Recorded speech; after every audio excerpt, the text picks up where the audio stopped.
রাজনৈতিক এবং সমসাময়িক বিষয় নিয়ে নেক্সাস টেলিভিশনের নিয়মিত আয়োজন চলমান দেখার জন্য আপনাদের সবাইকে স্বাগত জানাচ্ছি। আমি আব্দুল নূর তুষার। চলমান সপ্তাহে 5 দিন প্রচারিত হয়, শুক্র শনি বাদ দিয়ে বাকি 5 দিন। শুক্র শনি আসলে ছুটির দিন, ছুটির দিনে কেউ কাজ করতে চায় না, আমরাও তাই চলমান দেখাই না, কিন্তু বাকি 5 দিন আমরা 7 দিন নিয়ে আলাপ করি এবং এইভাবে আলাপ চলতেই থাকে। সামনে ঈদ আছে, ঈদের আগে হয়তো আমরা খানিকটা হালকা বিষয় আলাপ করব, কিন্তু এখনও আমরা হালকা বিষয়ে পৌঁছানোর মতো জায়গায় পৌঁছাইনি, এই জন্য যে আমাদের চারপাশে যা ঘটছে তার অনেক কিছুই আমাদেরকে বিব্রত করছে, কাউকে বিরক্ত করছে, কাউকে উত্তেজিত করছে, কাউকে দুঃখিত করছে, এবং এর পেছনে একটি বড় ভূমিকা পালন করছে সামাজিক যোগাযোগ মাধ্যম।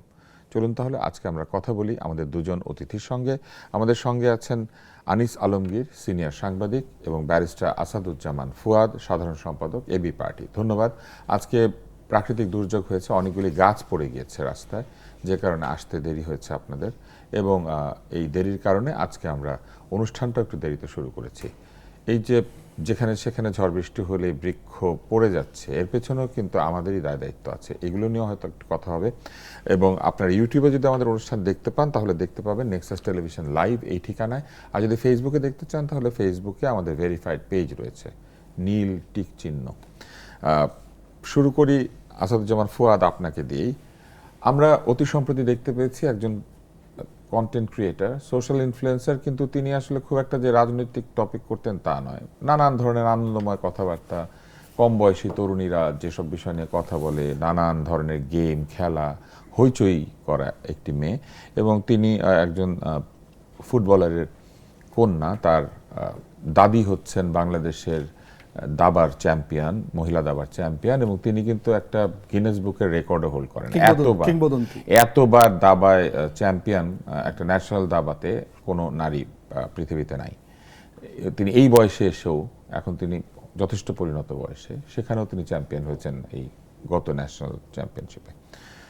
আমরা দেখলাম যে তার প্রতি অত্যন্ত কদর্য ভাষায় আক্রমণ শুরু হলো, এবং খুবই এক ধরনের, মানে আমি বলবো যে বিব্রতকর একটা পরিস্থিতি, যেখানে সে হাসপাতালে ভর্তি, তখন থেকে এটা শুরু হয়েছে এবং তার মৃত্যুর পরও সেটা বন্ধ হয় নাই। মানুষের মনে এই নির্মমতার কি কারণ আপনার মনে হয়, কিংবা কেন আমরা আসলে সব ধরনের সীমা ছাড়িয়ে যাচ্ছি, সব ধরনের সীমানা যেগুলি আমরা সামাজিকভাবে আমাদের দেশে আমরা সবসময় মেনে চলেছি? যেমন আমরা মৃতের সঙ্গে শত্রুতা করি না, আমরা কেউ মরে গেলে কখনো খুশি প্রকাশ করি না, আমরা কারো অসুস্থতায় কখনো আনন্দ উল্লাস করি না, কিন্তু এটা কেন হচ্ছে? আমাদের আসলে কি প্রজন্মে পরিবর্তন চলে এসেছে? আমরা কি অনেক বেশি ঘৃণার পৃথিবীতে প্রবেশ করেছি? ধন্যবাদ। শুরুতেই আমি কারিনার রুহের মাগফিরাত কামনা করছি, তার মৃত্যুতে তার পরিবারের প্রতি সমবেদনা। এবং আপনি যেটা রেইজ করেছেন, আমি পরিচয় দিকে তার বাবার পরিচয় দেই নাই, তিনি কিন্তু জাতীয় দলের অধিনায়ক ছিলেন, ভাই, হ্যাঁ, আমার স্টপার ব্যাক ছিলেন, ভালো সম্পর্ক আছে কাসার ভাইয়ের সাথে। আমরা অনেকবার মিট করেছি, কথা বলেছি, রাজনৈতিক এবং অরাজনৈতিক দুটো সম্পর্কই আছে ওনার সাথে। তো আপনি ওই যে রিয়াকশনের কথা বললেন না, দেখেন, আমি একটা শোক জানিয়ে একটা পোস্ট দিয়েছি, সেখানে আপনার হাহা রিয়াক্ট করছে, এটা ধরেন প্রায় ক্লোজ টু 2.5 মিলিয়ন ভিউ হয়েছে পোস্টটা। তা তো ধরেন হাহার তো শব্দ নাই, 40,000 যারা লিখছে ওটা ধরেন তো আছেই, 40,000-এর উপরে শুধু হাহা রিয়াকশন করেছে। মানে 4,000-এর উপরে কমেন্ট দেখলাম, মানে বিশ্রী ভাষায় গালাগালি আর কি, এই ধরনের। এখন আমরা যারা রাজনীতি করি, ধরেন আমাদেরকে রেগুলার এই ধরনের ভাষার সাথে আমি অভ্যস্ত, এই জন্য আমারও তো গায়েটায় লাগে না, চামড়া মোটা হয়ে গেছে আর কি। কিন্তু প্রশ্ন হচ্ছে যে এই অসুস্থতার মনস্তাত্ত্বিক জায়গাটা কি? এটা কি পুরো সমাজ না একাংশ? এখন আমি এটার ক্যারেক্টার বোঝার চেষ্টা করলাম। ধরেন আমি প্রায় 100 থেকে 150-র মতো আইডি ভিজিট করলাম, হাহা বাজে কমেন্ট যারা করেছেন, মোটা দাগে সবাই আওয়ামী লীগের লোক, মোটা দাগে। মানে তারা তাদের ফেসবুক পেজে সে সমর্থন ঘোষণা করেছেন। মানে ধরেন শেখ হাসিনার পোস্ট আছে, বঙ্গবন্ধুর পোস্ট আছে, আওয়ামী লীগের পোস্ট আছে। দ্বিতীয়ত হচ্ছে তারা প্রচণ্ড রকম জুলাইকে ঘৃণা করেন, 24কে ডিজোন করেন, এরকম একটা ক্লাস। তৃতীয় ক্যারেক্টার দেখলাম তাদের ভিতরে যে ইউনূস সরকার সব বাংলাদেশটাকে জাহান্নাম বানায় দিয়ে গেছে। চতুর্থত হচ্ছে বিজেপির মতো এরকম কিছু একটা দরকার বাংলাদেশে, যারা এদেরকে সাইজ করে দিয়ে যাবে। তাদের ক্যারেক্টার অ্যানালিসিস করলেন আপনি? মানে এই যে হাহা ক্যারেক্টারটা অ্যানালিসিস করলাম আমার পোস্ট থেকে, এটা অন্য কেউ ডিফার করতে পারে, আনিস ভাই তার এক্সপিরিয়েন্স বলবেন। তো সেইখানে দেখেন যে এইটা মানে পুরো সামাজিক কাঠামো না, এটা আসলে একটা স্পেসিফিক কাল্টের কাছ থেকে আমরা এই রিয়াকশনগুলো পাচ্ছি। এবং এমন একটা ফিগার যে আমার মতো ধরেন প্রচণ্ড এন্টি আওয়ামী লীগ ফিগার না, যেমন আমি তো হাসিনার বিরুদ্ধে 1000টা বক্তব্য দিছি, 1000টা কথা ডেইলি বলি, তখন আমাকে আওয়ামী লীগের লোকদের ঘৃণা করার ন্যায্য রাজনৈতিক জায়গা আছে, কিন্তু এই মেটার মানে গালাগালি করবার জায়গাটা কোথায়? আপনি যদি বিরোধিতাও করেন আপনাকে ঘৃণা করতে হবে কেন?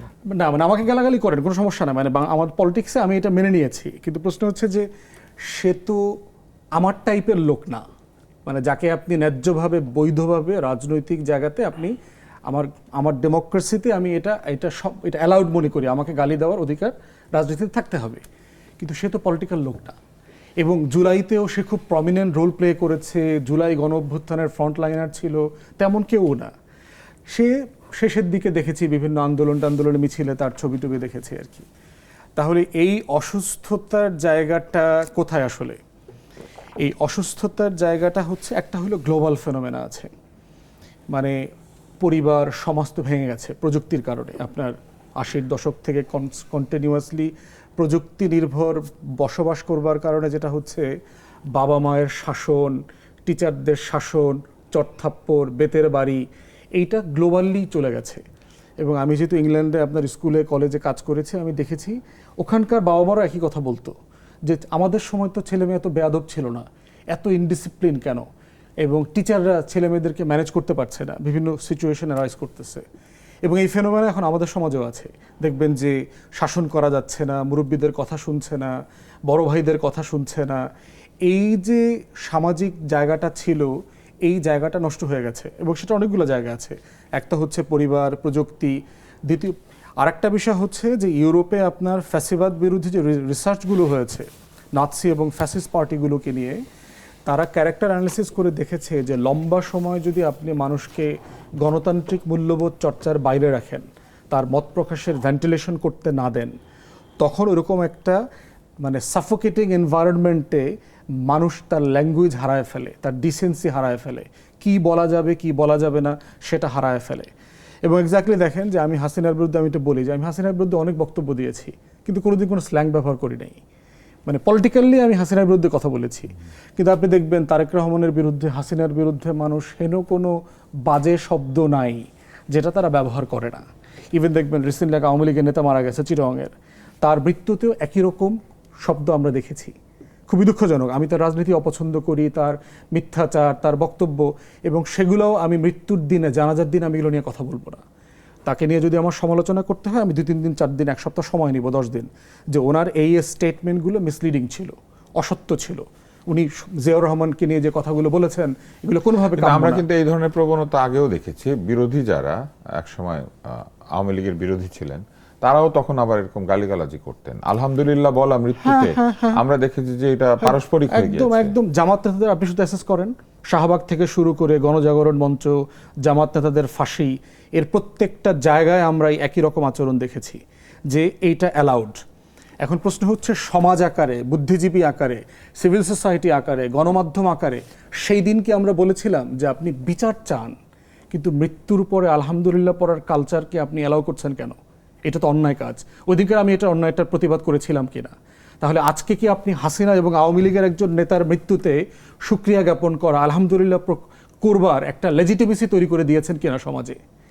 এই জন্য আপনি যখন গ্রামার তৈরি করবেন, মানে থমাস জেফারসন আপনার আমেরিকার প্রেসিডেন্ট ছিল, আপনি জানেন। এটা দিয়ে শেষ করে আমরা আনিস আলমের কাছে যাই। জেফারসনিয়ান ফিলোসফি আছে। জেফারসন বলেছেন যে তুমি এমন একটা স্টেটে দেশ গভর্ন করো as like a perpetual opposition.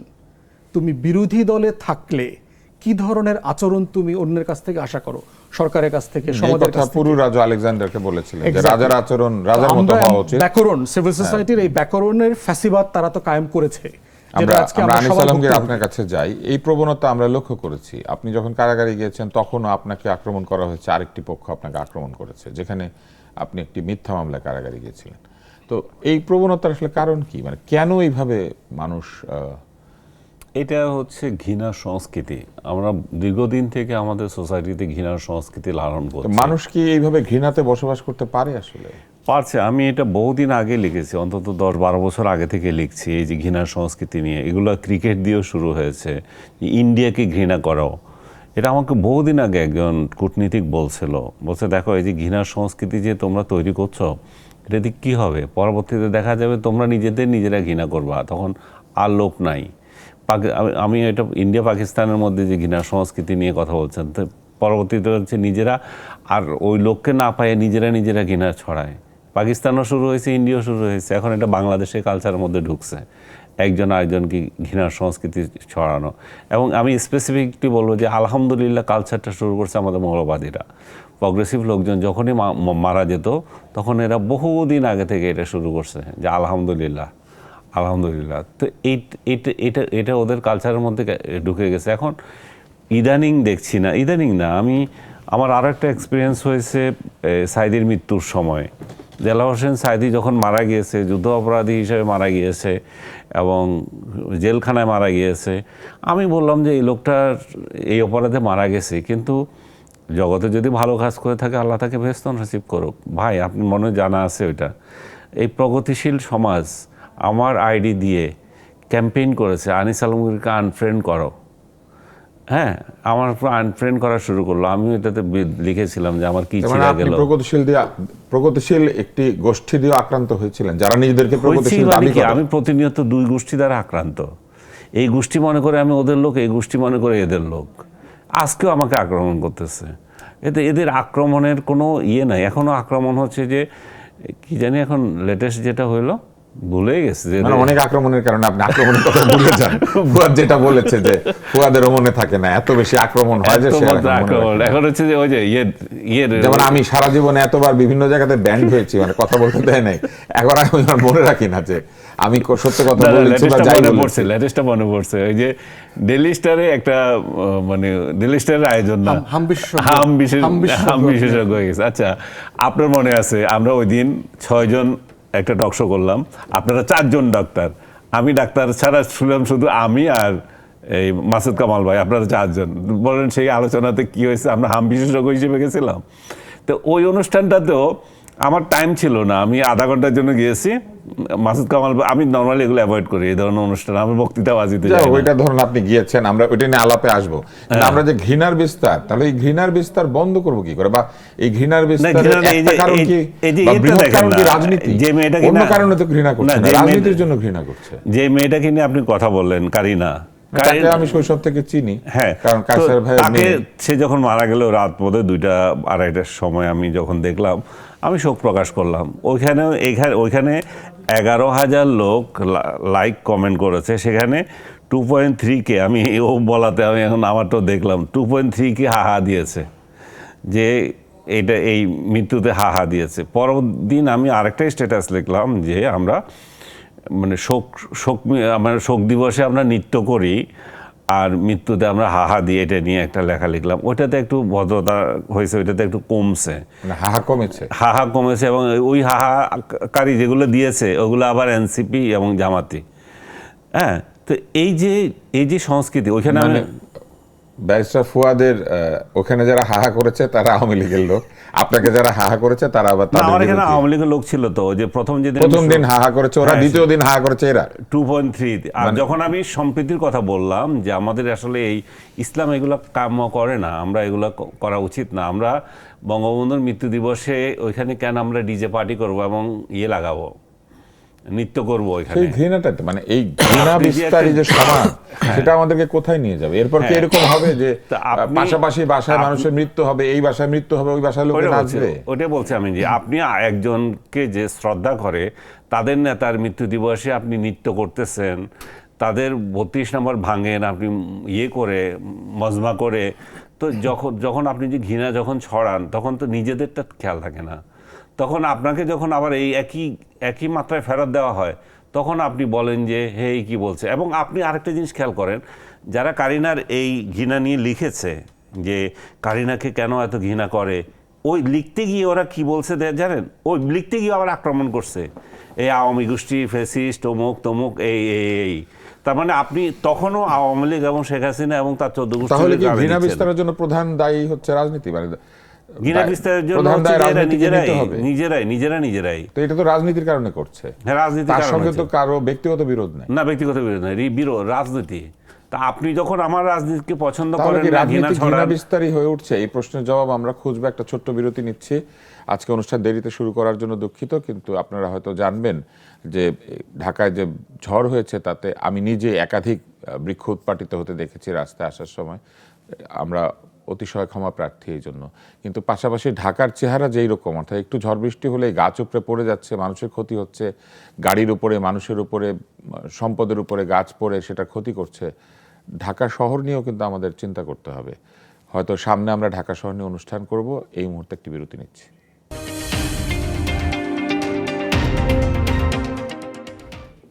বিরতি শেষ হয়েছে, আমরা যাচ্ছি ব্যারিস্টার ফুয়াদ আপনার কাছে। আরেকটা গণ অভ্যুত্থান হলে নির্বাচন কমিশনে হাত দিব, এটা বলেছেন নাসিরউদ্দিন পাটোয়ারি। আরেকটা গণ অভ্যুত্থান হওয়ার সম্ভাবনা কি আপনি দেখেন কিনা, এবং সেরকম একটা পরিস্থিতি তৈরি হয়েছে কিনা? কেন এত তাড়াতাড়ি আরেকটা গণ অভ্যুত্থানের কথা বলতে হচ্ছে? কেন নির্বাচন কমিশনে হাত দেওয়ার কথা বলতে হচ্ছে? নির্বাচন কমিশন তো ছিল, সংস্কার যখন হয়েছে ডক্টর মোহাম্মদ ইউনূস নির্বাচন কমিশন পুনর্গঠন করেছিলেন, এবং তারপরে তো সেই নির্বাচন কমিশন ভোটও করেছে।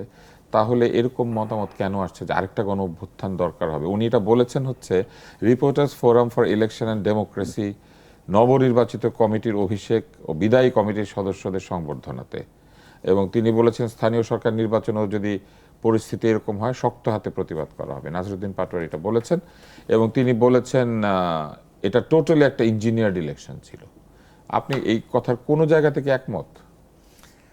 একটা বিষয় হচ্ছে যে নির্বাচন কমিশনের রোল নিয়ে তো আমাদের অসন্তুষ্টি আছে, অসন্তুষ্টি আছে, আমার নিজেরও আছে, এবং সেটা আমি নির্বাচনের আগে পরে প্রেস কনফারেন্স করে এবং পার্সোনালি দেখা করে আমি কমিশনের যারা দায়িত্বে আছে তাদেরকে বলেছি কোথায় কোথায় অসন্তুষ্টি আছে।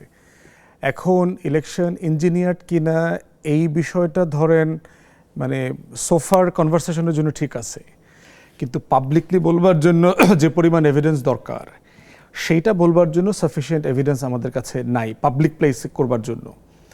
কারণ ইঞ্জিনিয়ারিং জিনিসের তো কোনো এভিডেন্স আপনি কখনো খুঁজে পাবেন না। 111 একটা ইঞ্জিনিয়ার ইলেকশন হয়েছে, বিএনপিকে হারানো হয়েছে 100 সিটে, এবং অনেকগুলো কোলাবোরেটিভ জায়গা আমরা আইডেন্টিফাই করে বলতে পারবো, কিন্তু ওটার কনক্লুশনে আপনি ইলেকশন ইঞ্জিনিয়ার্ড হয়েছে ওই সামারিতে আসাটা মানে জনগণের উপর ছেড়ে দিতে হবে আর কি। তো আমরাও বিভিন্ন জায়গায় এটা কথা বলেছি, যেমন ধরেন লেভেল প্লেইং ফিল্ড ছিল না, ল এনফোর্সমেন্ট এজেন্সি, আমরা জানি অনেক অভিযোগের পেছনে যুক্তিও আছে, এক্স্যাক্টলি, কিন্তু সবকিছু মিলিয়ে একটা গ্রহণযোগ্য নির্বাচন তো হয়েছে। মানে মোটা দাগে বিএনপি ক্ষমতায় আসতো না এইটা আমি মনে করি না। মানে আপনি হয়তো সিটের হেরফের হইতো, সিটের হেরফের হইতো, বাট আমি পার্সোনালি শুরু থেকে একই কথা বলেছি, 160-70 এইরকম একটা রেঞ্জে বিএনপি ক্ষমতায় আসতো। কারণ বিএনপি হচ্ছে তার পলিটিক্যাল লাইফের সবচেয়ে আনপপুলার রিয়েলিটিতে নির্বাচন করছে এবং সবচেয়ে বেশি সিট পাইছে তার পলিটিক্যাল লাইফে। বিএনপি সবচেয়ে বেশি পপুলার ছিল হচ্ছে 1991-এ, সেখানে সে সর্বোচ্চ সিট পেয়েছে 140। এবং 5ই আগস্টের পরে যে রিয়েলিটি প্রকাশিত হয়েছে বিএনপি সম্পর্কে, বিএনপির গ্রহণযোগ্যতা পপুলারিটি গ্র্যাজুয়ালি কমেছে, কমতে কমতে এটা অমন জায়গাতে আসছে যে তার পলিটিক্যাল হিস্ট্রিতে সে সবচেয়ে আনপপুলার রিয়েলিটিতে ইলেকশন করেছে। তারপরও আমি বোধ করি না। আমি কি আপনাকে মাঝখানে একটু বলবো, সেটা হচ্ছে যে 140টা আসনের কথা যেটা আপনি বললেন 91-তে, কিন্তু তখন তো একটা বৃহৎ প্রতিপক্ষ ছিল আওয়ামী লীগ। এখন যেভাবে জামাত ইসলাম শক্তিশালী তখন সেভাবে ছিল না। তো ওই সময় তো 140টা আসন পেতেই না, মানে সাপেক্ষে না, মানে আপনি সাপেক্ষে যায়েন না, মানে বিএনপি মানে অ্যাজ ইট স্ট্যান্ডস এখন তো ধরেন আওয়ামী লীগ টোটালি নাই, একটা নতুন দল এনসিপি, জামাত আগের চাইতে অনেক ভালো করেছে। তো এরকম একটা পরিবর্তিত পরিস্থিতিতে হয়তো বিএনপি ভালো করার মতো একটা সুযোগও তো তৈরি হয়েছে। ওইটাই তো মানে বিকল্প কে, মানে এই লেভেলের বিকল্প ক্রেডিবল পলিটিক্যাল অপোজিশন তো নাই। মানে কেন তাহলে এতগুলো সিট পাইলে ওইটা অন্য আলোচনা। আরেকটা গণঅভ্যুত্থানের পরিস্থিতি কেন তৈরি হবে আপনি কি মনে করেন? এখন মানে ওইদিকে আমি যাচ্ছি না, বাট ইলেকশন কমিশন নিয়ে, ইলেকশন কমিশনের কাজ নিয়ে সিরিয়াস কনভারসেশন প্রয়োজন। কারণ দেখেন, নতুন সরকার আসার পরে 2টা উপনির্বাচন হয়েছে, বগুড়াতে এবং আপনার শেরপুরে, এবং এই উপনির্বাচনগুলো নিয়ে কিন্তু প্রচুর অ্যানোমালিজের ভিডিও এভিডেন্স আসছে। এবং একটা দলীয় সরকারের অধীনে আসলে ভালো নির্বাচন সম্ভব কিনা, আমাদের খাইসলত আসলে বদলাইছে কিনা গত 20 বছরে, যারা বিরোধী দলে ছিল তাদের আচার আচরণ কি আসলে গণতান্ত্রিক হয়েছে কিনা সেটা প্রমাণ হয়ে গেছে। বাংলাদেশের বিভিন্ন জায়গায় জেলা বারের নির্বাচনগুলোতে আমরা দেখেছি, বিভিন্ন ফোরামে দেখতে পাচ্ছি যে নির্বাচন নিয়ে গণতান্ত্রিক টেন্ডেন্সির অভাব আছে। অতএব নির্বাচন কমিশন সেই জায়গায় খুব স্ট্রং রোল প্লে করতে পারছে বলে আমরা ভরসা পাচ্ছি না।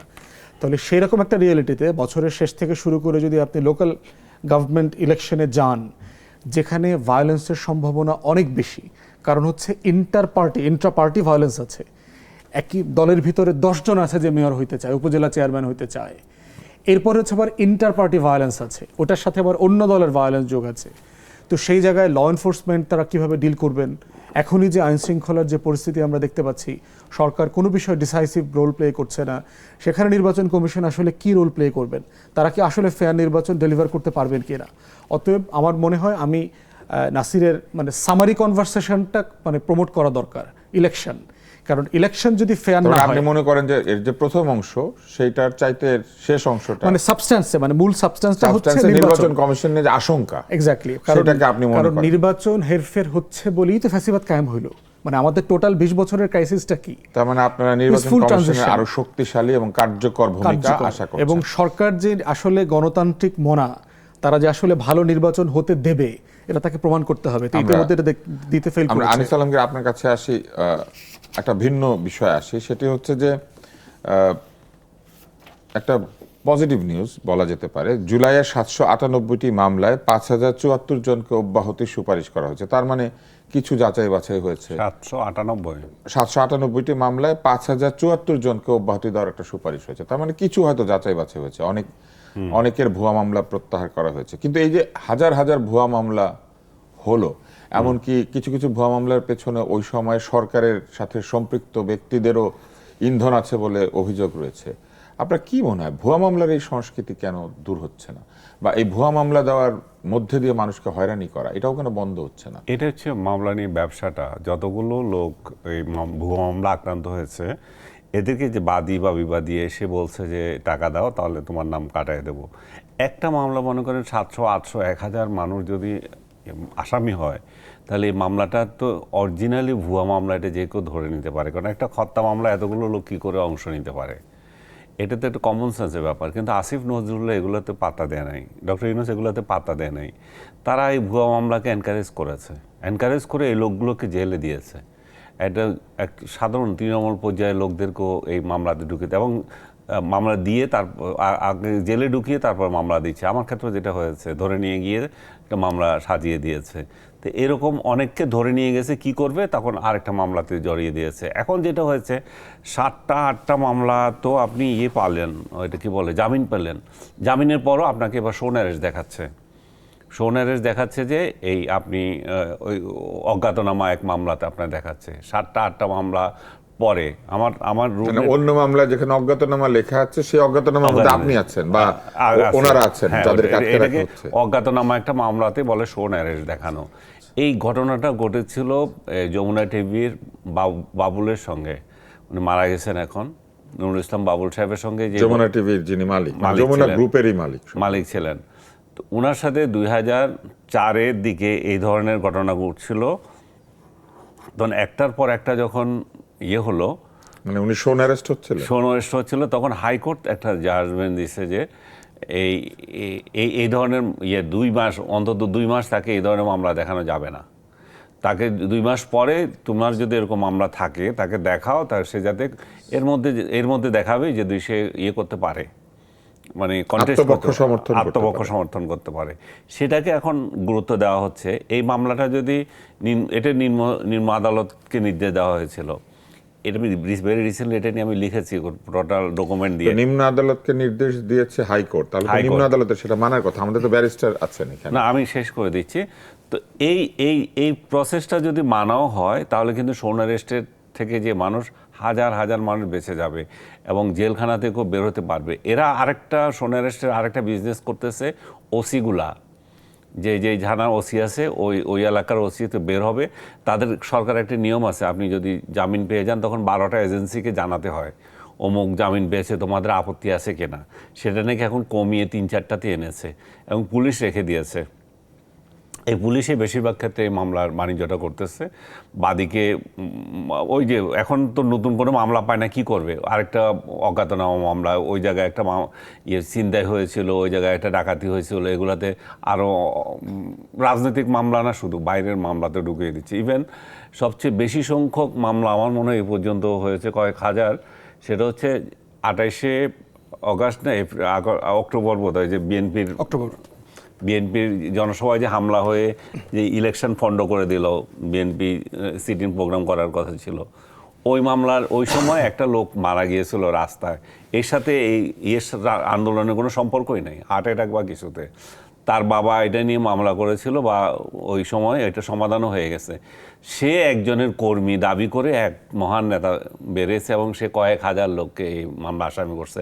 এবং আমার 2জন রুমমেট ছিল, ওই 2জনে আবার এই মামলায় আসামি। কারাগারের রুমমেট, কারাগার বন্ধু, মানে জেলমেট, এই দুইজনই আবার অজ্ঞাতনামা মামলা ওইখানে পেয়েছে। মানে এবং একজনকে নাম দিয়েছে ছাত্রলীগের সহসভাপতি।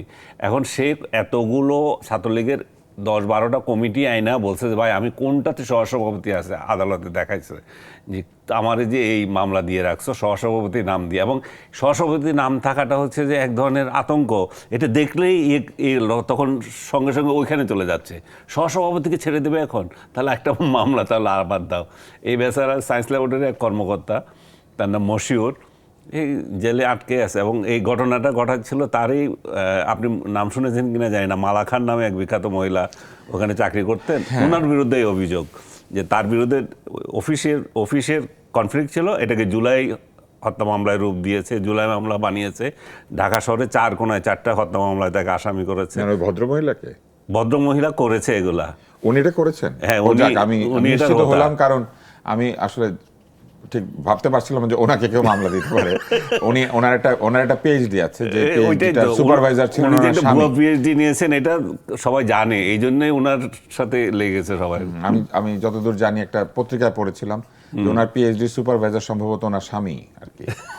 আরো বহু কাহিনী করা যাবে। ব্যারিস্টার সাহেব আছেন। আমি শুধু এক লাইনে উত্তর নেব, কারণ আমরা বিরতিতে যাব। হাইকোর্ট যদি কোনো এই ধরনের কিছু নির্দেশ দেয় বা কোনো মতামত দেয়, সেটা কি নিম্ন আদালতের উপর বাধ্যতামূলক হয়ে যায়? বাধ্যতামূলক মানে এটাকে আপনি লিগ্যাল ফ্রেমে আলোচনা করতে পারবেন না, এটা খাইসলতি সমস্যা। রাষ্ট্রের ডিএলআর না কি জানি বলে না, ওটা হচ্ছে যে আপনার মানে আইনের মানে আমাদের নজির, মানে কেস লগুলো যে বইটাতে থাকে ওইটাতে আছে, ডিএলআর আছে, ওটা কিছু যায় আসে না, এগুলো কিছু যায় আসে না। এটা হলো খাইসলতি প্রবলেম। রাষ্ট্র যখন সিদ্ধান্ত নেয় যে সে আইনের শাসন প্রতিষ্ঠা করবে না, তখন সে কি করে, তখন সে যা যা করে তার ভিতরে একটা হচ্ছে সে মিথ্যা মামলা গায়, সে জামিন দেয় না।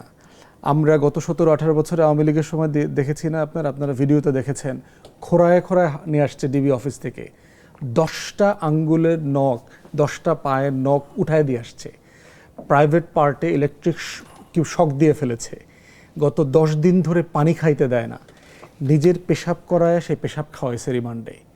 এই ধরনের ব্রুটাল টর্চারের পরে যখন রিমান্ডে নিয়ে আসছে, বর্ণনা শুনলে রিমান্ডে আসছে, আবার তাকে আবার রিমান্ড দিয়েছে। আমি অনুরোধ করব যে আপনি শুধু নির্যাতন বলেন, কারণ অনেক দর্শক শুনলে এটা ব্রুটালিটি, মানে এটার ব্রুটালিটি আরো এত মাত্রায় ছিল। তাহলে সেই জায়গাতে যে জাজরা বসেছিলেন, ওনারা শপথ ছিল না যে ওনারা সংবিধান মোতাবেক বিচার করবেন, আইন মোতাবেক বিচার করবেন। ওনারা আবার 5 দিনের, আবার 10 দিনের রিমান্ড দিয়েছেন, আবার পিটানোর জন্য পাঠাইছেন, আবার হাত পা ভেঙে দিয়েছে, আবার কোমর ভেঙে দিয়েছে। ধরেন 5 আগস্টের পরে তো অনেক বদল হলো, তারপরে এই সংস্কৃতি বদল হলো না। খাইসলত ওভারনাইট বদল হয় না। এই খাইসলতটা কার? মানে সরকারের যে যায় তারই হয়ে যায়, সরকার রাষ্ট্রযন্ত্র, পুরো যন্ত্রের খাইসলত। এই যন্ত্রের খাইসলত অ্যাড্রেস করবার জন্যই তো রিফর্মের আলোচনা, সংস্কারের আলোচনা, কি করব না। দেখেন পুলিশ কমিশন করবার জন্য, এই প্রসঙ্গে আপনার কাছে আসবো বিরতির পরে, কারণ এই প্রসঙ্গটা আসলে এক ধরনের তো নির্যাতন, সেটা এবং এইখানে মজলুম হয়ে যায়। হ্যাঁ সার্টেনলি। না, আমার আরেক রুমমেট, আমি আপনার কাছে আসবো, আমরা একটা বিরতি নিচ্ছি এবং বিরতির পরে আমরা শুনবো আসলে যে কেন আমাদের অধিকার ক্ষুণ্ণ হয়, সেটা বাইরেও ক্ষুণ্ণ হয়, কারাগারেও ক্ষুণ্ণ হয়। অধিকার দিতে কেন এত আপত্তি, এবং জনগণের অধিকার ক্ষুণ্ণ করাতে কেন এত আগ্রহ সিস্টেম কিংবা রাষ্ট্র ব্যবস্থার, এটা নিয়ে আমরা একটু আলোচনা করব। বিরতির পর ফিরে আসছি।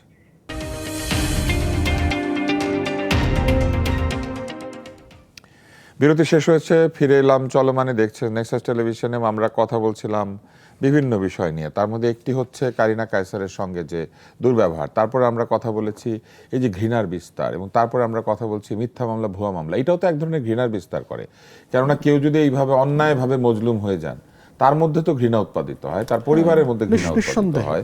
তো এই যে আপনি যেটা বলছিলেন যে হাইকোর্টের নির্দেশ কি মানতে বাধ্য নয়, আসলে আইন কি বলে? মানে এটা বাধ্যতা অবাধ্যতার বিষয় না, বিষয় হচ্ছে রাষ্ট্রের কালচার হিসেবে প্র্যাকটিসটা কি।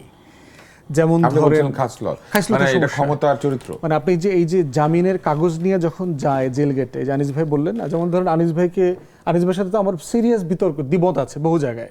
আপনার সাথে আমি বহু জায়গায় বহু দ্বিমত করতেছি। এখন দ্বিমত করা মানে কি? গণতান্ত্রিক সমাজের হ্যাঁ, মানে সৌন্দর্য। ওনার একটা দ্বিমত হবে, মামলায় কিন্তু আমরা ফাঁসায় দিয়ে বন্ধু। পিটাইতে হবে, রিমান্ডে নিয়ে 10 দিন ধরে পিটাইতে হবে, ওনার হাত পায়ে নখ উঠাই দিতে হবে। মানে এটা তো কাঠামো হইতে পারে না চিন্তার। আপনি আমাকে অপছন্দ করেন বলে আপনি আমাকে একটা মিথ্যা মামলা দিয়ে ডিজিএফআর দিয়ে তুলে নিয়ে যাবেন।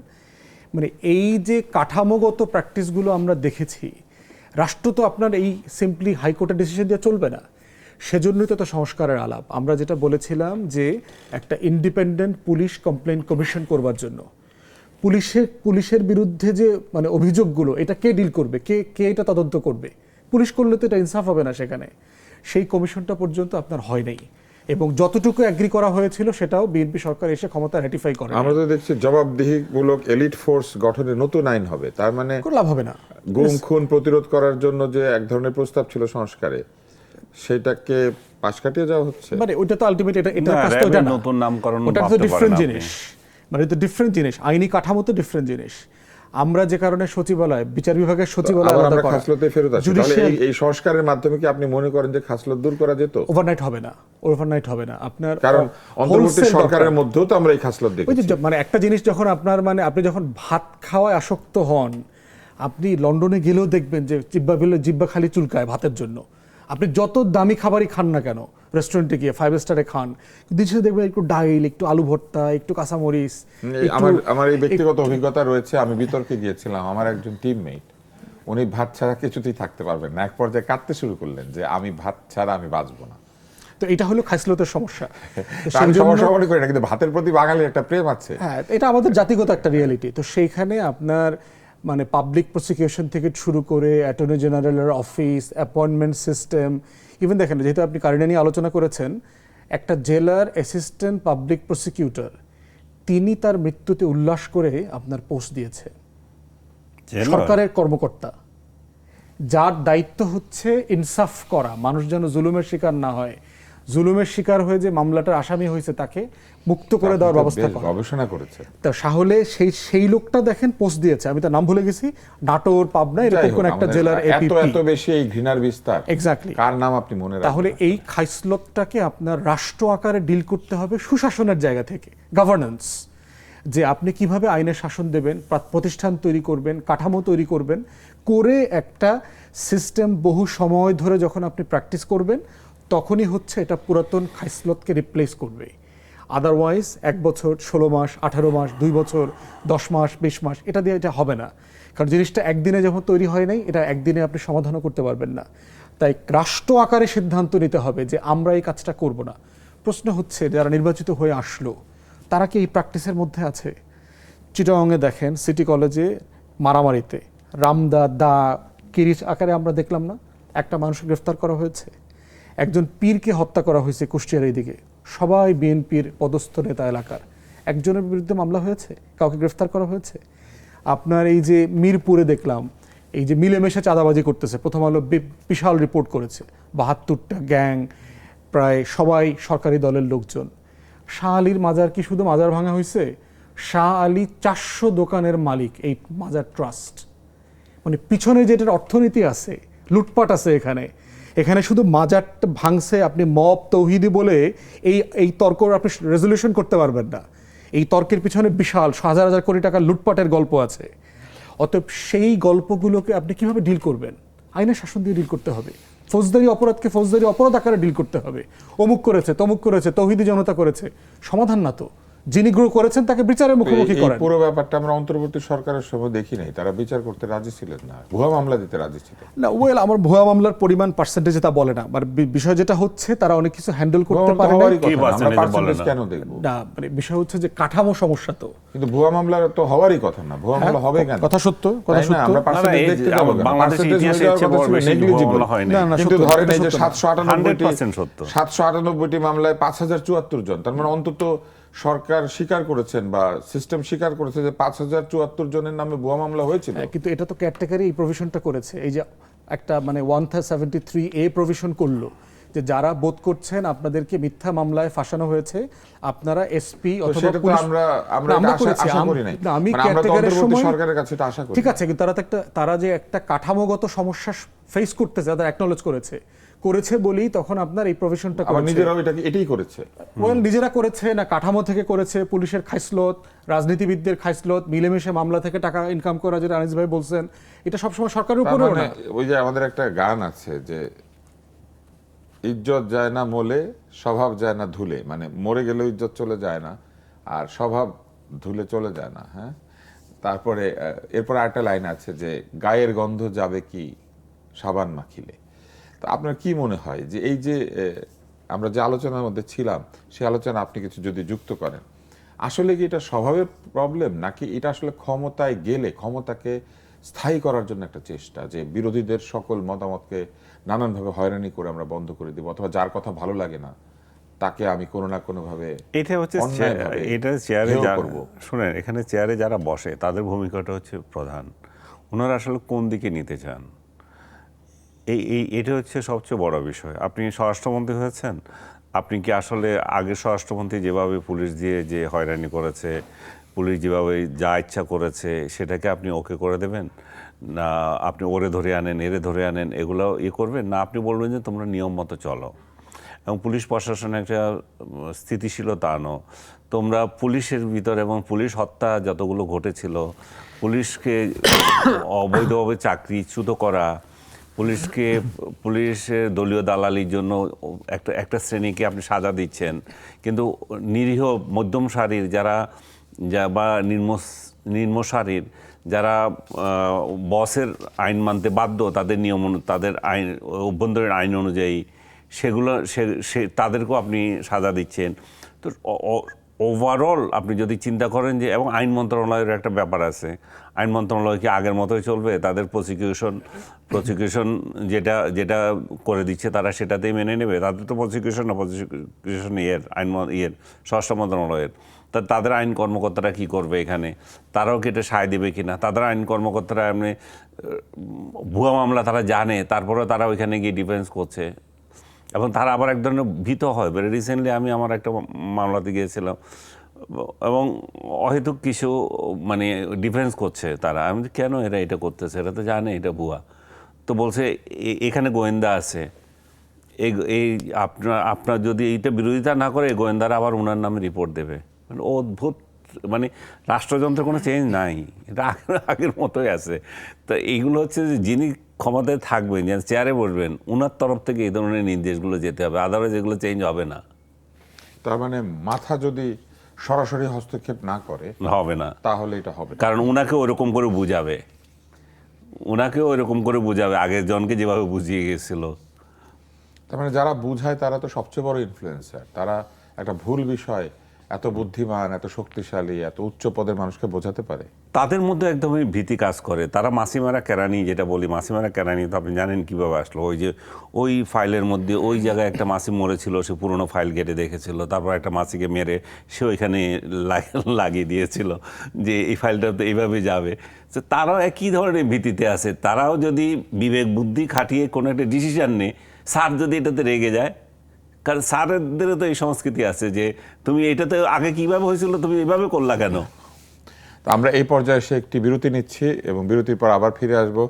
আমরা কথা বলছিলাম একটা যে আইনের শাসনের মধ্যে দিয়ে অপশাসনের এক ধরনের বিস্তার, সেই বিষয়টি নিয়ে।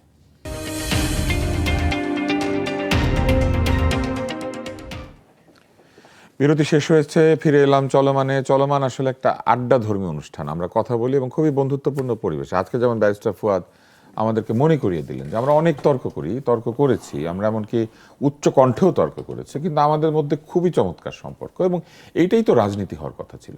কিন্তু সেই রাজনীতি থেকে আমরা অনেক দূরে সরে এসেছি, ঘৃণার বিস্তার করছি এবং শুধু তাই না, যে কোনো কিছুকে রাজনৈতিকভাবে দেখতে অভ্যস্ত হয়ে যাচ্ছে। যেমন ধরেন কেউ বিয়ে করলো সেটা সমস্যা, কেউ মরে গেল সেটা সমস্যা, কেউ হাসপাতালে গেল সেটা সমস্যা, কেউ বিদেশ গেল সেটা সমস্যা। আমরা যেমন দেখেছি যে তাসনিম জারা একটা একটা স্টেটাস দিয়েছেন যেটার মধ্যে একটা ছোট্ট একটা স্যাটায়ার আছে, সেফ এন্ট্রি, এবং অনেক লোক হয়তো তার আনসেফ এন্ট্রি আশা করছিল, তো তিনি জানিয়ে দিয়েছেন যে না, উনি ঠিক মতোই ঢুকতে পেরেছেন, বেরোতে পারছেন। এই যে মানে একটা তরুণীকেও আমরা, মানে যে তার রাজনৈতিক জীবন শুরু করেছে 2 বছরও হয় নাই, তাকেও আমরা ওই জায়গাতে নিয়ে যাচ্ছি যে তাকে খোঁচাচ্ছি, ফলে সে আমাদেরকে পাল্টা খোঁচা দিচ্ছে। এই যে আমরা একটা জায়গায় চলে গেছি, ফুয়াদ মাথা নাড়ছেন। আমি আনিস আলমের কাছে আসি। আপনার এক হামের সভায় গিয়েছিলেন, যেটা নিয়ে আপনি কথা তুলেছিলেন আর কি। এখন দেখা যাচ্ছে যেটা বলা হচ্ছে যে এটা ফিরে আসার কালচার তৈরি করার চেষ্টা করছেন। হাম নিয়ে কথা বলতে গেলে স্বৈরাচার ফিরবে কেমনে? কালকে হাম ঠিক হয়ে যাবে, পরশুদিন স্বৈরাচার ফিরে আসার না, আমি জানি রাস্তা না, বন্ধ হয়ে যাবে। আমি এটা নিয়ে বলছিলাম, আমাকে একটা টকশোতে আমাকে মানে হামের সাথে ডাকছিল। স্বৈরাচার ফিরে আসার কি সম্পর্ক? ওইটাই আমি বললাম, ওদের জুলাই বিজনেস বোধহয় ধস নামছে। কারণ সব কিছু তো ওরা হাসিনাকে দেখে। হাসিনা কোথায় আছে আমি দেখি না। শেখ হাসিনা আসবে, এটা বললে শেখ হাসিনা চলে আসবে। মানে শেখ হাসিনাকে এত ক্রেডিট দিচ্ছে যে এরা প্রত্যেকটা সেক্টরে, তার মানে এরাই শেখ হাসিনাকে প্রাসঙ্গিক করে রেখেছে যে তাকে ছাড়া বোধহয় বাংলাদেশ চলতেছে না। অথচ তাকে বিদায় দিয়েছে আমরা 2 বছর তো হলো না, হ্যাঁ, প্রায় 2 বছর। প্রায় 2 বছর। কিন্তু তাকে প্রাসঙ্গিক হচ্ছে, আবার তার জন্য আবার অন্যদেরকে গালাগালি করছে। যে প্রসঙ্গটা তুলতে চাচ্ছিলাম, যে ডেইলি স্টার ভবনে একটা মানে হাম নিয়ে একটা আয়োজন করা হয়েছিল, যে এত যে শিশু মারা যাচ্ছে এটা নিয়ে একটা অ্যাওয়ারনেস তৈরি করার জন্য। আমাকে মাসুদ কামাল ভাই এবং আরও অনেক বিশেষজ্ঞ এখানে গিয়েছিল, যারা বিশেষজ্ঞ মানে ওই লেভেলে, যারা ফিল্ড লেভেলে কাজ করছে এইটা নিয়ে, রিপোর্টার, বিশেষ করে প্রথম আলো রিপোর্টার, ডেইলি স্টারের রিপোর্টার, সাংবাদিক, আরও অন্যান্যগুলো, এদের মতামত চাচ্ছিল। আমার মতামত আমি যেটা দিয়েছি সেটা হচ্ছে যে এই ভদ্রমহিলা ইন্টেনশনালি এটা করেছে বা ইউনুস ইন্টেনশনালি করেছে, এটা আমি বিশ্বাস করি না। আমি মনে করি যে ওর যে সরকারে যে অপদার্থদের সমাবেশ করেছিল এটারই প্রতিফলন এটা।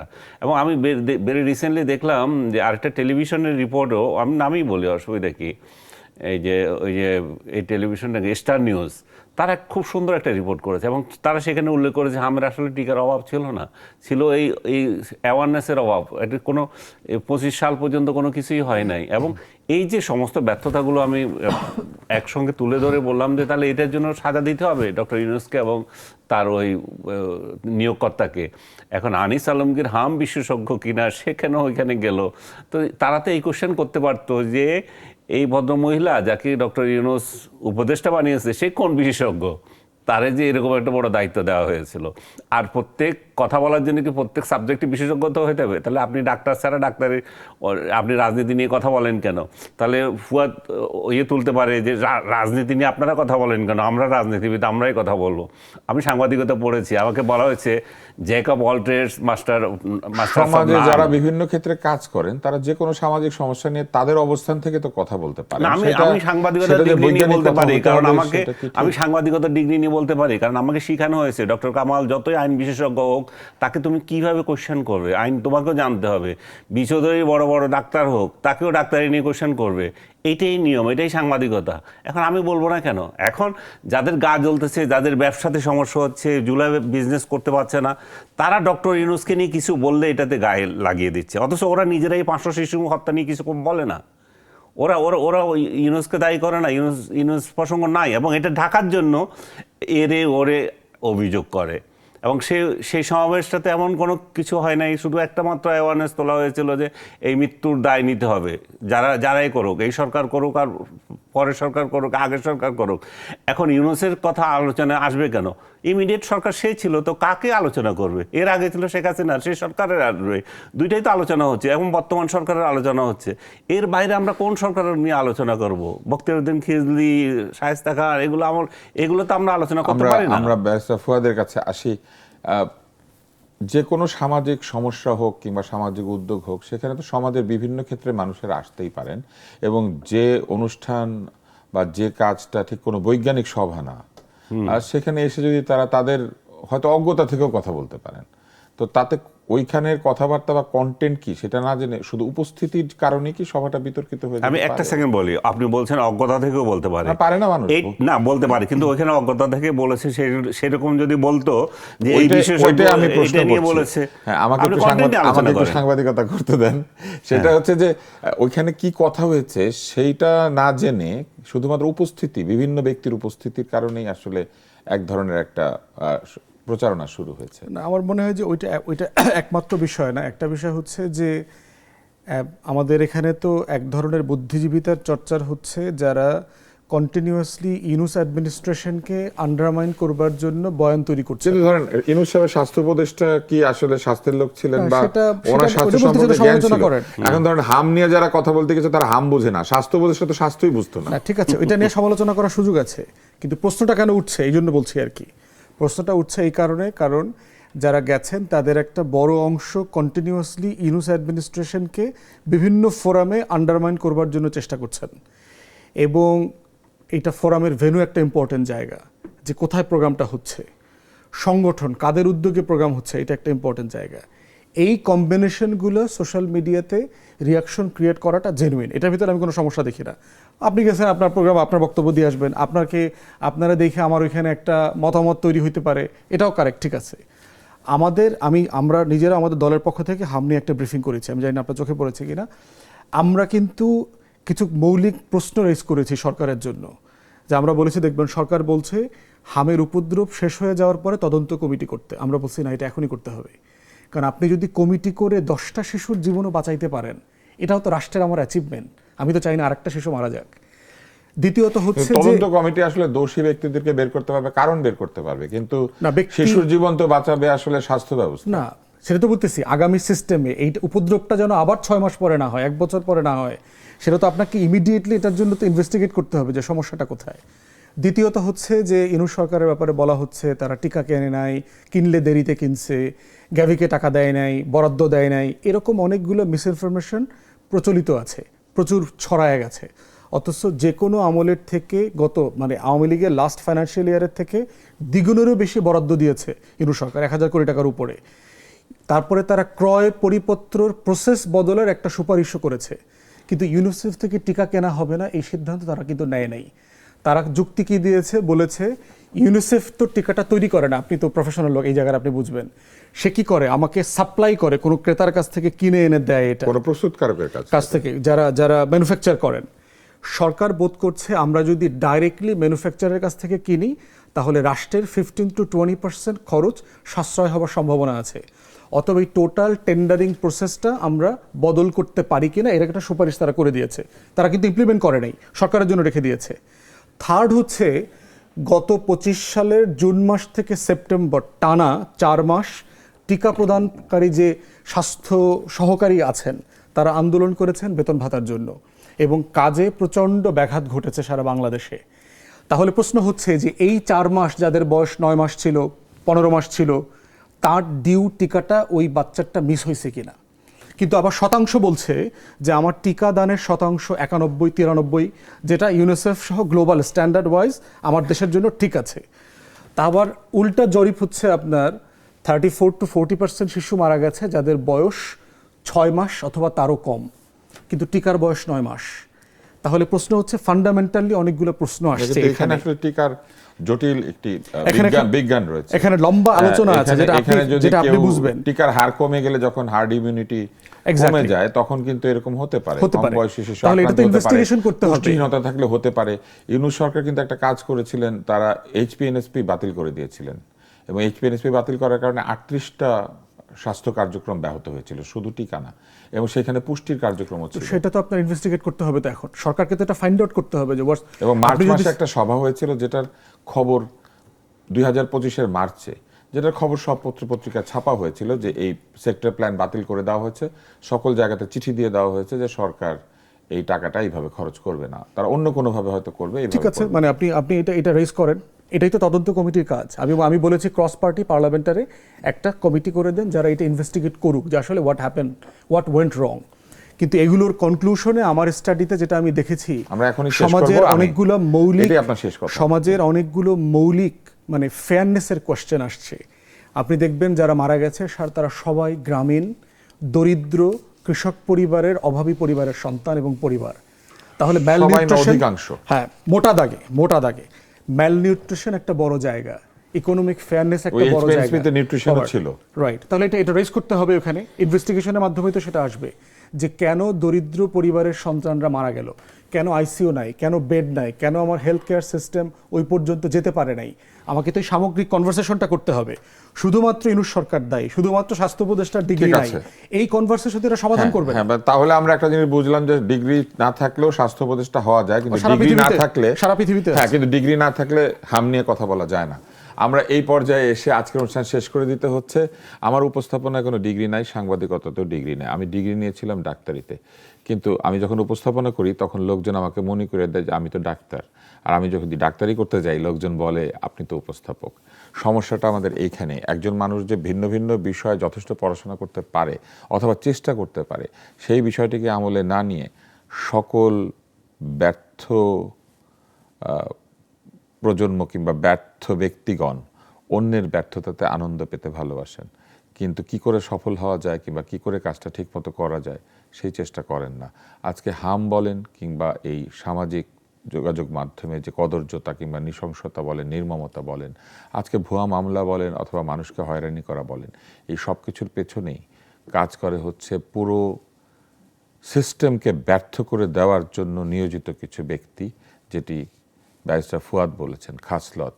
রাষ্ট্রের খাসলত তো, রাষ্ট্র তো কোনো ব্যক্তি না, কোনো পার্সন না, কিন্তু ব্যক্তিগণ এর সঙ্গে যুক্ত থাকেন এবং সেইখানে অনেকেই থাকেন হয়তো যারা এই ব্যর্থতার ইতিহাস তৈরি করার জন্য বছরের পর বছর কাজ করে যান। আমরা আশা করব আমাদের এই গণ অভ্যুত্থানের পর, অসংখ্য মানুষের রক্তদানের পর, গণতান্ত্রিক আকাঙ্ক্ষায় জাতি যে স্বপ্ন দেখছে যে বৈষম্যহীন মেধাভিত্তিক সমাজ তৈরি হবে, যেখানে কেউ কথা বলে তাকে কোথাও আটকে দেয়া কিংবা তার কাজকে বন্ধ করার চেষ্টা হবে না, বরং যিনি কথা বলেন তার কথা শোনার মতো ধৈর্য থাকবে অথবা তার কথা বোঝার মতো মেধা থাকবে, এমন একটি সমাজ ব্যবস্থা তৈরি করার লক্ষ্যে রাষ্ট্র কাজ করবে।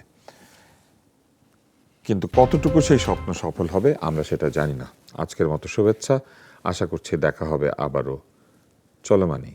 আপনারা ভালো থাকুন, সুস্থ থাকুন এবং মাথাকেও সুস্থ রাখুন, চিন্তাকেও সুস্থ রাখুন।